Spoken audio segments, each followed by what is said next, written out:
नमस्कार दर्शकों, आप देख रहे हैं डीडी बिहार और मैं हूं आपके साथ सिरान हा। हमारे खास कार्यक्रम उपभोक्ता संरक्षण में आप सभी का बहुत बहुत स्वागत है। दर्शकों, आज का दौर डिजिटल दौर है और ऐसे में बाजार का स्वरूप पूरी तरह से बदल चुका है, जिसमें हमें कभी भी धोखे का सामना करना पड़ता है। जी हाँ, ये बदलाव जहाँ एक तरफ हमारे लिए बहुत सारी सहूलियतें लेकर आया है, वहीं दूसरी तरफ हमें बहुत सारी मुश्किलें भी दे गया है। और इतना ही नहीं, कई तरह के धोखे का हमें सामना भी करना पड़ता है।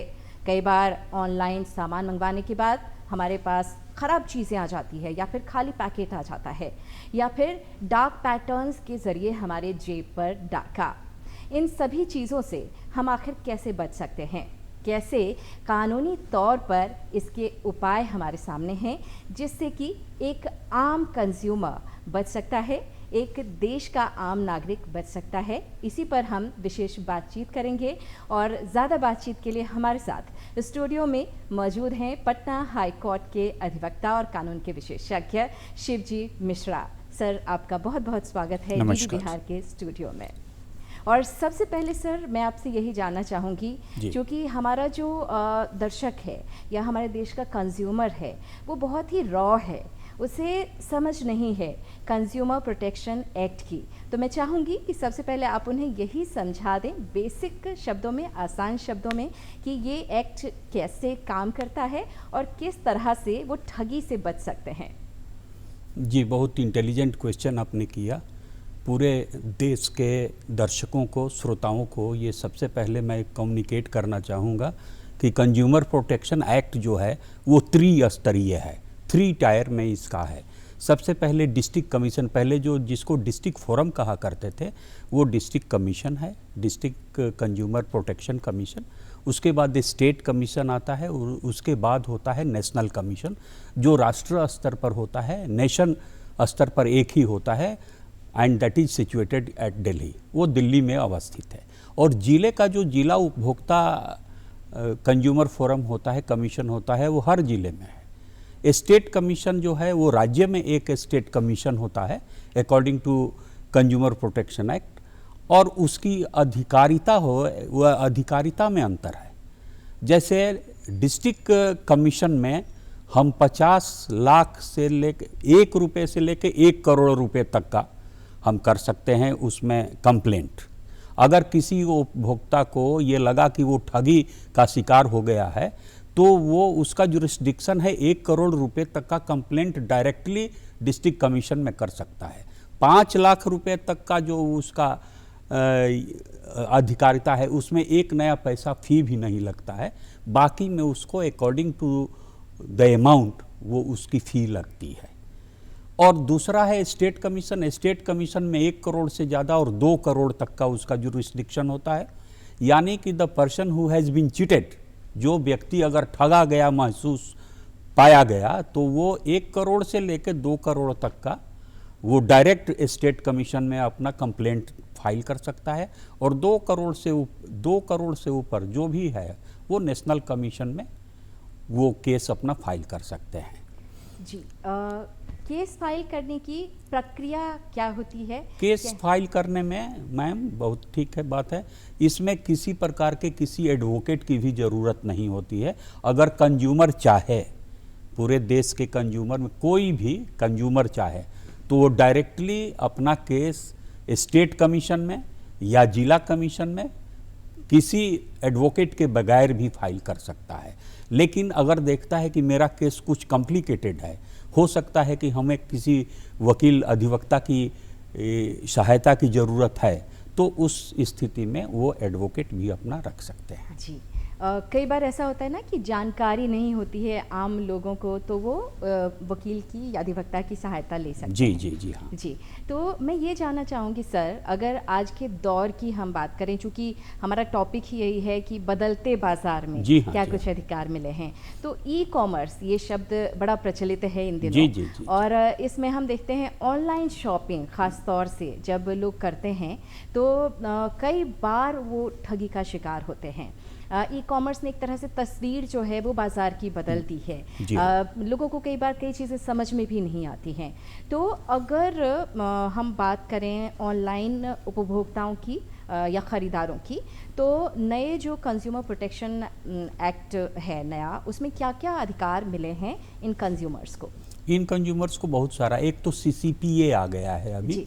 तो सीसीपीए में किसी तरह के इस तरह का ठगी का शिकार अगर कंज्यूमर अपने आप को महसूस करता है और समझता है कि जैसे ई कॉमर्स से मंगवाया, उस कार्टून को मंगवाया, उस कार्टून को खोलने के बाद उसमें जैसे वो उसका रिक्वायर्ड सामान ना होकर के उसमें ईंट पत्थर भरा हुआ है, तो सबसे पहले जैसे ही उस पैकेट को खोलें तो उसका वीडियोग्राफी करते हैं। जी। Then it would be communicated to the court. अगर मान लीजिए कि हम उसको जानेंगे ही नहीं तो प्रोसिक्यूशन करेंगे कैसे? जी। तो इसलिए उसको पहले खोल के उसका वीडियो लेते हैं और वीडियो बना करके उसका जो, जैसे कि अधिकारिता जुरिस्डिक्शन मैंने बताया, अगर 50 लाख का है या 50 लाख से ऊपर तक का, 1 करोड़ तक का मामला है, तो उसको कंज्यूमर प्रोटेक्शन एक्ट में हम डिस्ट्रिक्ट कमीशन में उसका केस फाइल कर सकते हैं। और द कंपनी जो है, ये कंपनी को वो प्रोसिक्यूट करेगा और उसमें जाने के लिए किसी एडवोकेट की भी ज़रूरत नहीं होती है। अगर कंज्यूमर चाहे खुद तो कंज्यूमर अपना कर सकता है। एक चीज़ और मैं कम्युनिकेट कर देना चाहता हूँ कि अपने देश के या अपने राज्य के जो भी कंज्यूमर्स हैं वो थोड़ा इलिटरेट हैं, सारे के सारे नहीं, सब इलिटरेट नहीं है, लेकिन वो इनमें इलिटरेसी है, उनको नॉलेज नहीं है, उनको ये ज्ञान नहीं है कि उनके क्या क्या राइट्स हैं।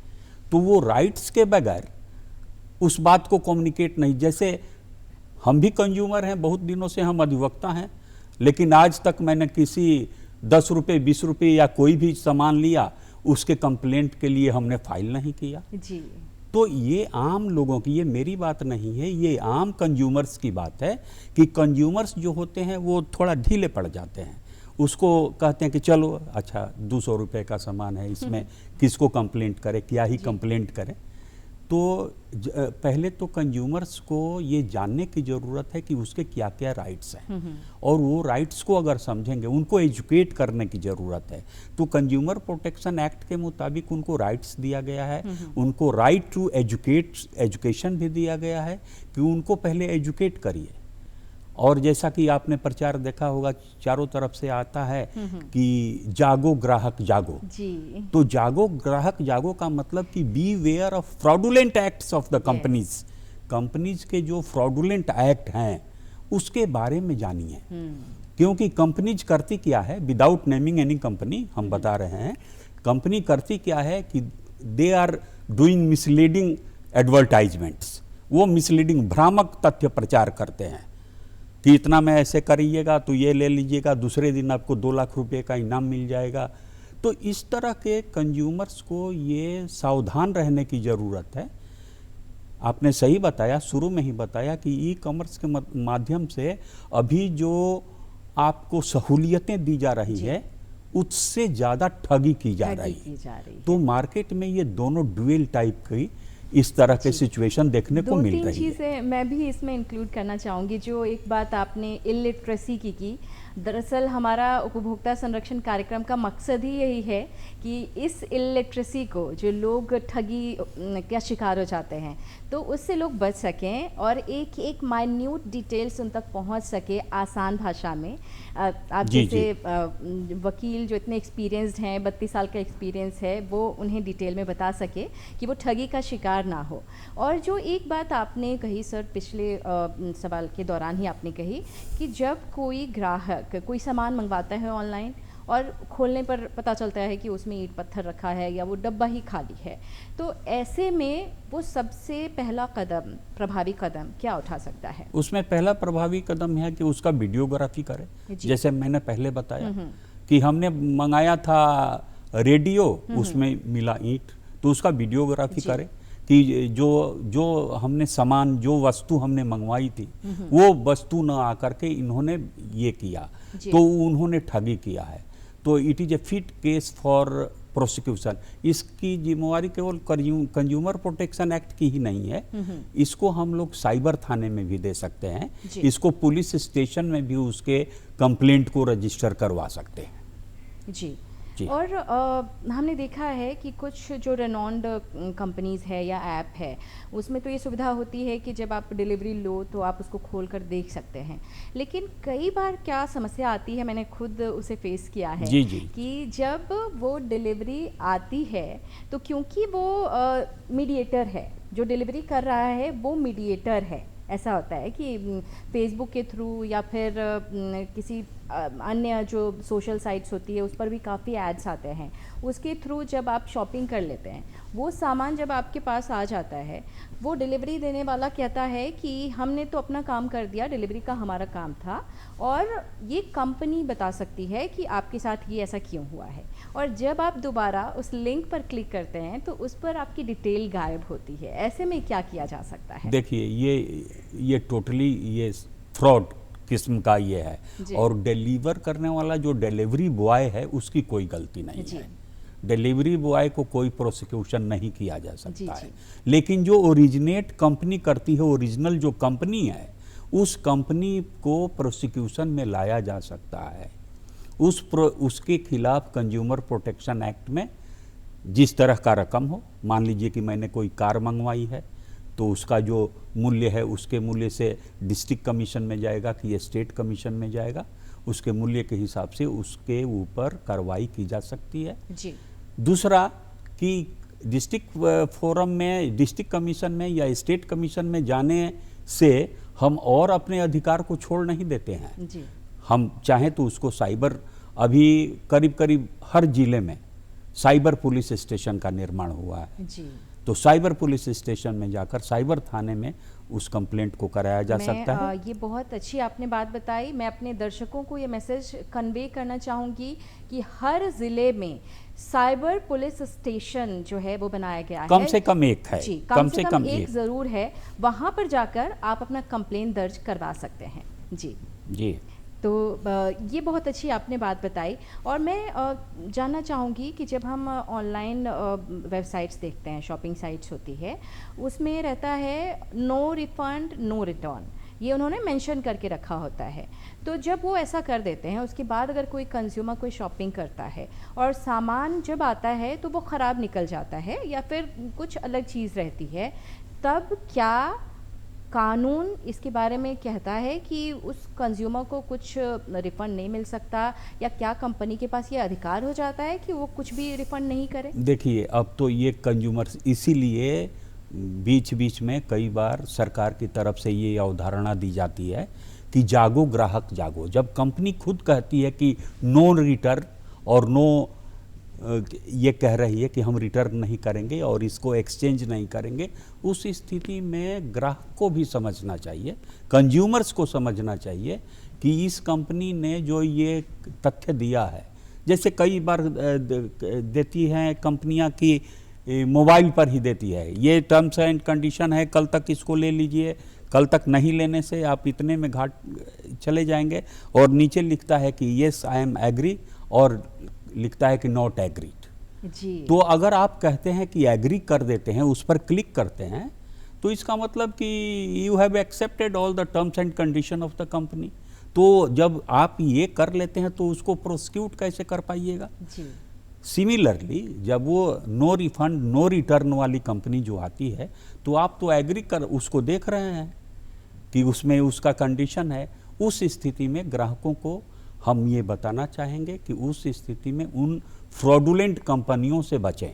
बाज़ार में बहुत सारी फ्रॉडुलेंट कंपनियां हैं, मैं ये नहीं कहता कि सारी की सारी कंपनियां फ्रॉडुलेंट हैं या फ्रॉड हैं, लेकिन जिसने इस तरह का कंडीशन लगाया है उसमें ग्राहकों को भी चाहिए, हमारे कंज्यूमर्स को चाहिए कि उनका ये सामान हम नहीं खरीदें या नहीं लें। या फिर हम ये कह सकते हैं कि आप जो भी इंफॉर्मेशन वहाँ पर है, जब भी अग्री करें या डिसअग्री का जब ऑप्शन आता है तो उसे पूरे ध्यान से पढ़ें। एग्जैक्टली अगर आप एग्री कर रही हैं, इसका मतलब कि आप कंपनी के फॉलोअर हो गई, आप कंपनी के साथ जा रही हैं, तो कंपनी के साथ जा रही हैं तो उसको फिर प्रोसिक्यूट कैसे करिएगा किसी थाने में या साइबर क्राइम में?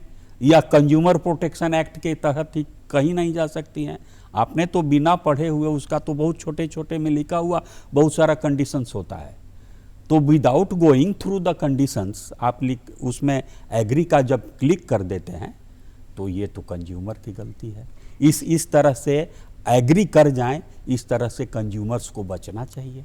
जी, और हम आजकल ये देखते हैं, जो आपने सरकार की एक टाइमर लगा दिया जाता है कि इतने देर में ऑफर ख़त्म हो जाएगा, आप शॉपिंग कर लीजिए। एग्जैक्टली इस तरह के डार्क पैटर्न्स जो है आजकल बहुत प्रचलित है। ये dark patterns, you are very much right.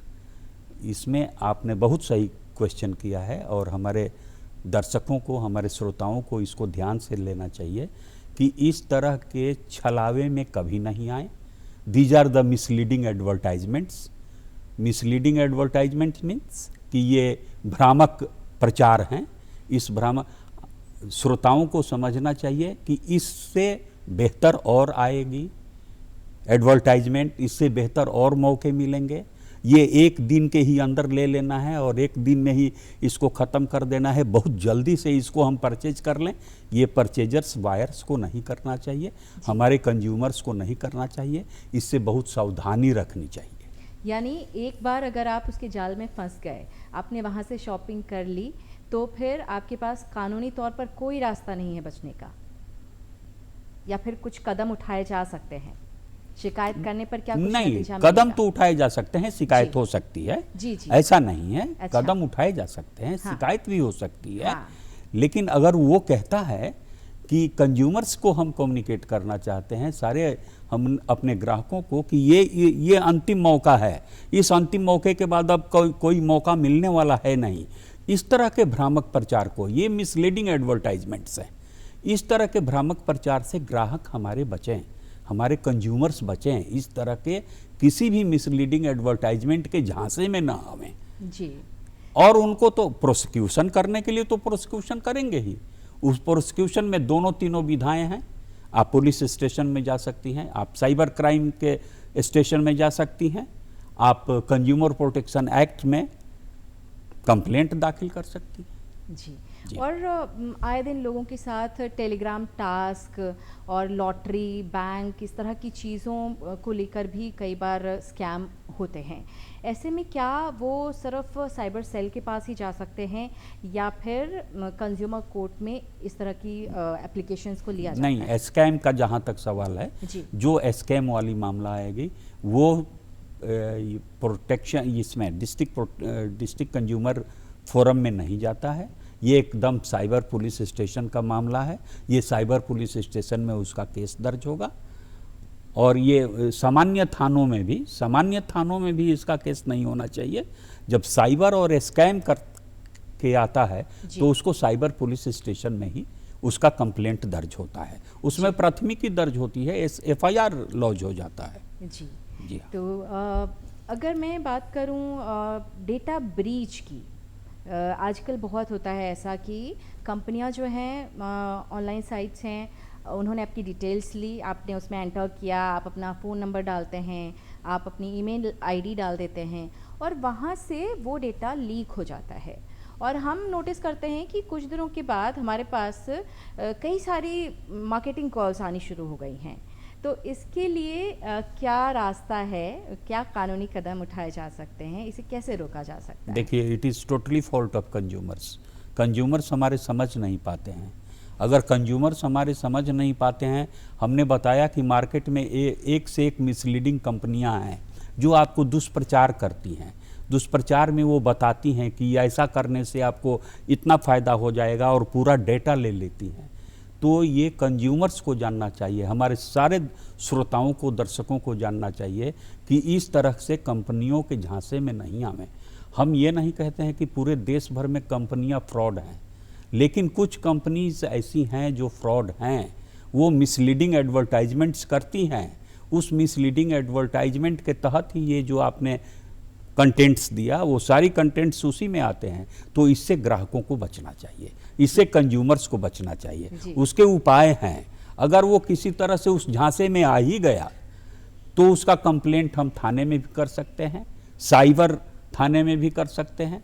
Consumer protection act में ये मामला नहीं जा सकता है। जी इसलिए कि इन्होंने अपने डाटा लीक किया है, वही जो मैंने बताया कि आई एग्री, आपकी खुद की जिम्मेदारी, ये खुद की जिम्मेवारी है, ये खुद की जिम्मेदारी से कंज्यूमर्स ने अपने आप को ठगा लिया। तो वैसे नहीं करना चाहिए, ये कंज्यूमर्स को सोचना भी चाहिए। उसमें आज पढ़ा लिखा समाज है, पढ़ा लिखा समाज भी है और इलिटरेट समाज भी है। तो उस इलिटरेट समाज को भी ये कम्युनिकेट करने की ज़रूरत है कि मोबाइल चलाते रहते हैं, उसमें आई एग्री का अगर बटन वो पुश करते हैं तो अपने ही वो कंपनियों के नेट में, उसके जाल में फंस जाते हैं। जी, और अगर मैं ऑनलाइन शॉपिंग की बात कर रही हूँ, तो शॉपिंग के दौरान कई बार ऐसा होता है कि स्टार्स देखकर या फिर रेटिंग्स देखकर हम शॉपिंग करते हैं, और कई मौक़ों पर ऐसा होता है कि वो जो है फर्जीवाड़ा ही एक तरह से, कि आप लोगों से बोल के करवा लेते हैं और वो सही नहीं होते हैं। तो ऐसे में भी क्या किसी तरह की कानूनी कार्रवाई का प्रावधान है? कानूनी कार्रवाई का प्रावधान है, उसमें कंज्यूमर प्रोटेक्शन एक्ट के मुताबिक डिस्ट्रिक्ट कमीशन में या अकॉर्डिंग टू द पेक्यूनियरी जुरिस्डिक्शन, जितना उसका पेक्यूनियरी जुरिस्डिक्शन है, डिस्ट्रिक्ट कमीशन या स्टेट कमीशन में उसके खिलाफ फाइल कर सकते हैं। जी। और कई बार ऐसा होता है, हम देखते हैं आजकल कि कोई प्रोडक्ट मार्केट में आया है और धड़ल्ले से उसका एडवर्टीजमेंट आना शुरू हो जाता है, ख़ास तौर से सोशल मीडिया पर हमने देखा है, और वो नामी गिरामी चेहरे भी कर रहे होते हैं। वो कोई एक्टर होता है या फिर इन्फ्लुएंसर होता है, और कोई प्रोडक्ट अगर मार्केट में आता है और वो प्रभावी नहीं है या फिर उसमें कुछ गलत रिजल्ट्स आ गए हैं, ख़राब निकल आया है, तो क्या उस एक्टर पे या फिर उस इन्फ्लुएंसर पर, सेलिब्रिटी पर क्या कार्रवाई हो सकती है? बिल्कुल हो सकती है। उस सेलिब्रिटी पर भी कार्रवाई होती है और उस कंपनी पे भी कार्रवाई होती है अकॉर्डिंग टू लॉ।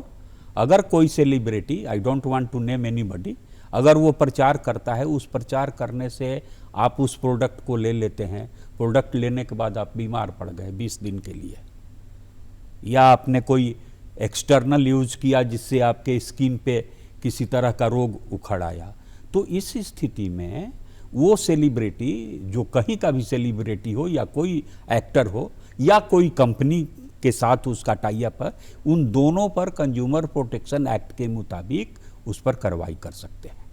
जी, ये बहुत ही अच्छी आपने बात बताई, क्योंकि बहुत ज़रूरी है, लोगों को पता ही नहीं होता है, जैसा कि शुरुआत में ही आपने ये हमारे कंज्यूमर्स जाने कि कोई भी सेलिब्रिटी हो या कोई भी एक्टर हो इस तरह का भ्रामक प्रचार कर रहा है, और उसके करने से अगर आपको नुकसान है, अगर हमारे कंज्यूमर्स को नुकसान है, तो वो दोनों कंज्यूमर प्रोटेक्शन एक्ट के दायरे में हैं और उनके ऊपर कानूनी कार्रवाई की जा सकती है। जी। और एक और बहुत ज़रूरी सवाल सर, क्या होता है आजकल बहुत सारे ऐसे ऐप्स हैं जो खाना डिलीवर करते हैं, और बहुत सारे ऐसे हैं, हम आजकल धड़ल्ले से कैब्स बुक करते हैं।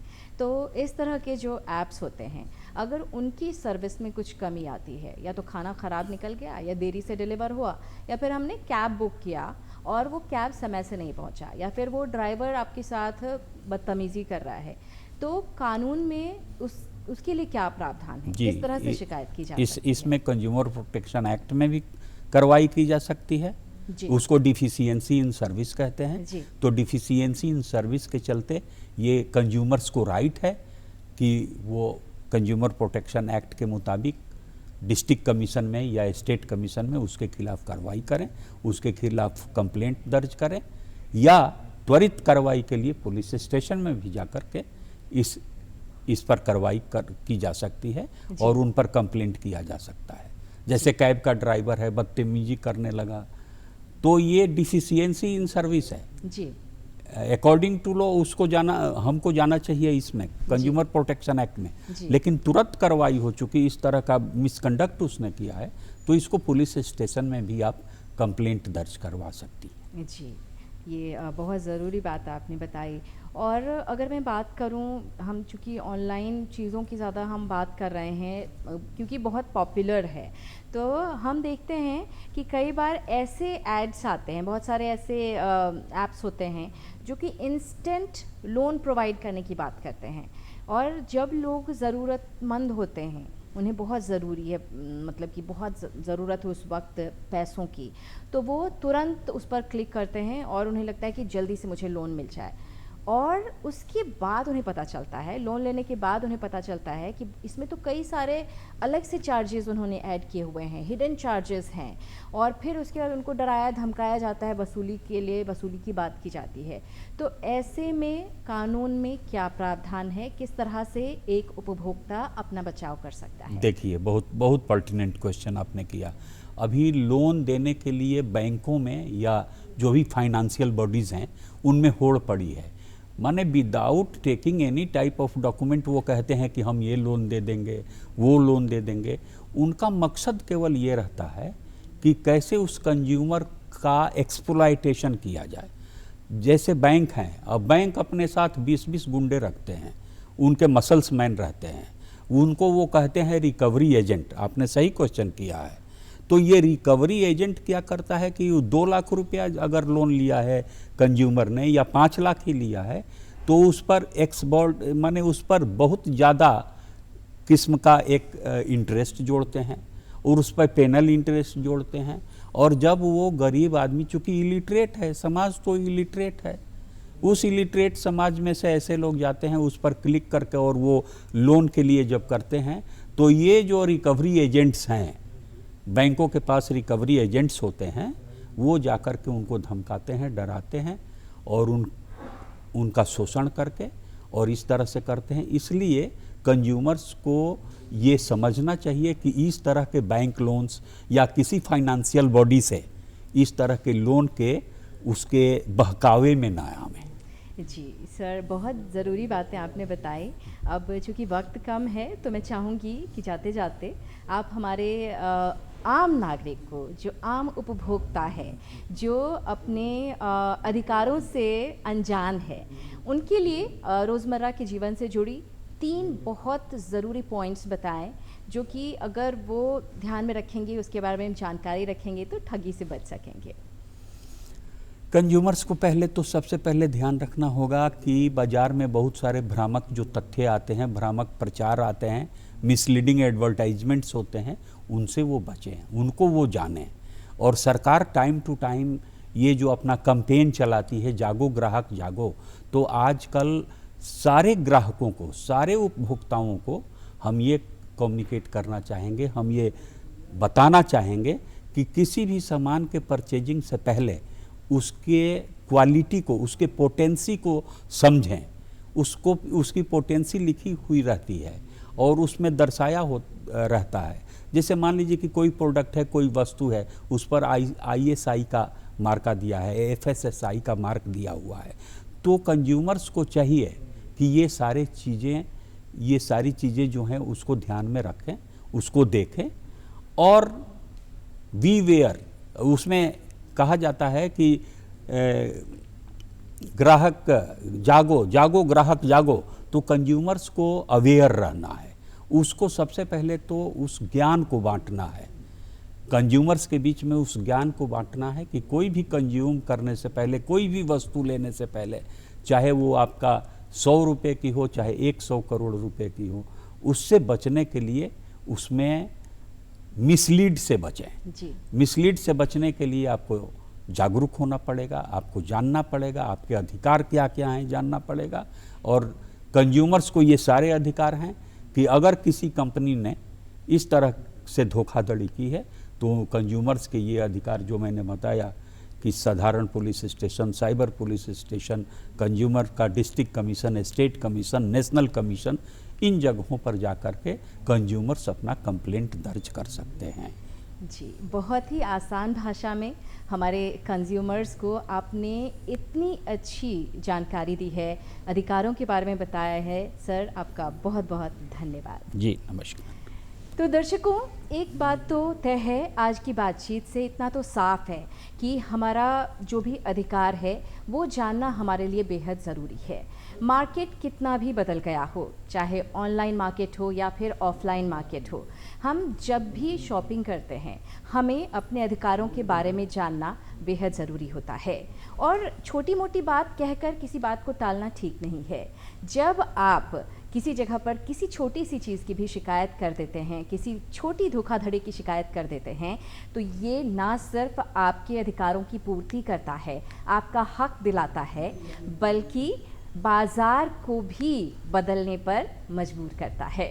हमारे आज के इस खास कार्यक्रम में फ़िलहाल इतना ही, लेकिन मुझे और मेरी पूरी टीम को दीजिए इजाज़त। नमस्कार।